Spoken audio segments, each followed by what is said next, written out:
What if I told you the New York Knicks are about to ask their star guard Jalen Brunson to dial back his ball-hogging ways, all to make room for their freshly extended superstar, Mikal Bridges?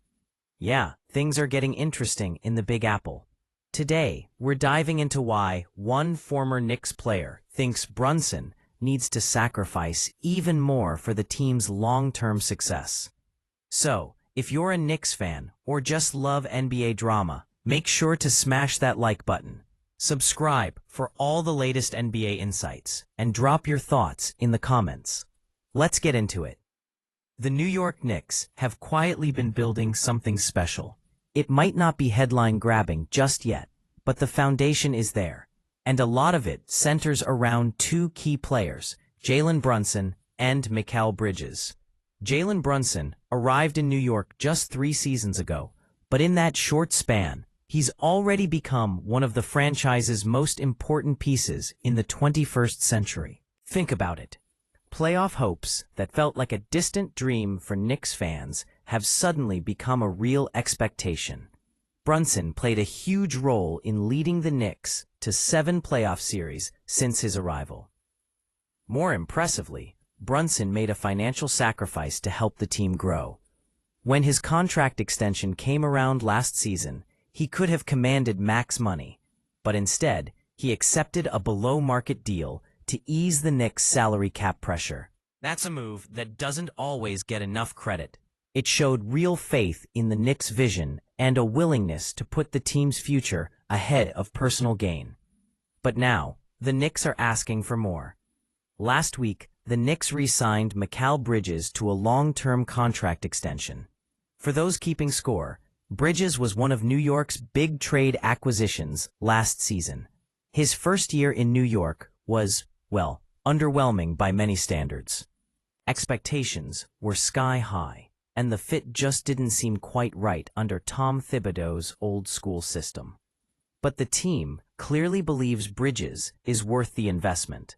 This signing signals that the Knicks want to give Bridges a fresh start, to find his rhythm and maximize his impact.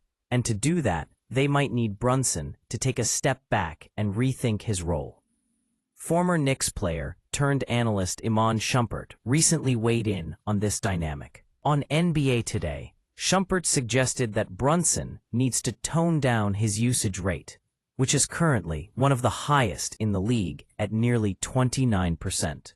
For those unfamiliar, a usage rate that high means Brunson is handling the ball a ton, a lot of dribbling, creating his own shots, and essentially being the focal point of the offense. That kind of control is a double-edged sword.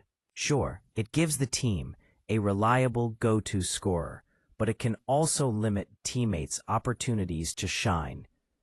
That's exactly the challenge Mikal Bridges faced last season. Before coming to New York, Bridges had spent time with the Brooklyn Nets, where he adapted into more of a lead scoring role. He was comfortable taking charge offensively, creating his own shot and carrying the scoring load. But when he joined the Knicks and stepped into Tom Thibodeau's system, Bridges was asked to change roles drastically. Instead of being a primary ball handler or lead scorer, he shifted to more of a spot-up shooter and play finisher, essentially moving away from the ball. That adjustment hit his effectiveness hard. Bridges lost much of his offensive impact because the system didn't fully capitalize on his strengths.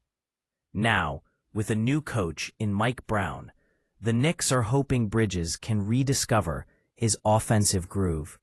Brown's system is more creative and less rigid than Thibodeau's, which could allow Bridges to flourish both defensively and offensively. But here's the catch. For Bridges to thrive in this system, the Knicks have to recalibrate their scoring hierarchy. That means Brunson can't keep demanding the ball nearly 30% of the time. A more balanced attack would not only help Bridges find his rhythm, but also make the Knicks less predictable on offense. Opponents won't be able to key in on a single player or a single style of offense, which is exactly what the Knicks need to take the next step. It's a classic NBA balancing act. You have stars who want the ball in their hands to maximize their production, but teams have to share the wealth for the greater good. And right now, the Knicks are asking Brunson to sacrifice once again, this time on the court, by letting Bridges shine more. Why does this matter so much? Because the Knicks are finally positioning themselves as contenders again. They're not just a playoff team, they want to win deep into June. And to do that, they need all their stars firing on all cylinders. Brunson has been the steady hand, the leader who brought stability and scoring punch. But Bridges is their defensive ace and potential offensive spark plug, a player who can change games on both ends of the floor. If Bridges can get comfortable, find his shot, and play freely in Brown's system, this Knicks team could become a nightmare matchup. Imagine a lineup where Brunson can run the offense but isn't the only scoring option, where Bridges can attack the basket or drain threes, and where the defense locks down opponents game after game. That's the future the Knicks are building toward. But it all depends on balance, and that means the tertiary star label for Bridges might have to fade. He has to become a true co-star, and Brunson has to adjust accordingly. Iman Shumpert's point about usage rate isn't just numbers talk. It's about creating chemistry, trust, and maximizing everyone's strengths. The Knicks know this. They're betting on Mike Brown's offense to unlock Bridges' full potential, and that means Brunson's game plan has to evolve. This story isn't unique to the Knicks. NBA teams all face these challenges when they have multiple stars with different playing styles and roles. It's a delicate dance to get everyone on the same page and produce championship-level basketball. But the Knicks have some advantages. Brunson's already shown he's willing to put the team first financially. If he can do the same on the court, the Knicks might finally have the pieces to compete at the highest level. What do you think? Should Brunson pass the ball more and reduce his usage for Bridges' sake? Can Bridges bounce back and become the star the Knicks hope he can be? Let me know your thoughts in the comments below.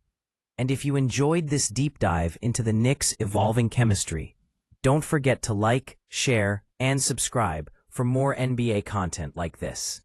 The Knicks' future is shaping up to be exciting, with sacrifices, adjustments, and hopefully some serious playoff runs. Stay tuned.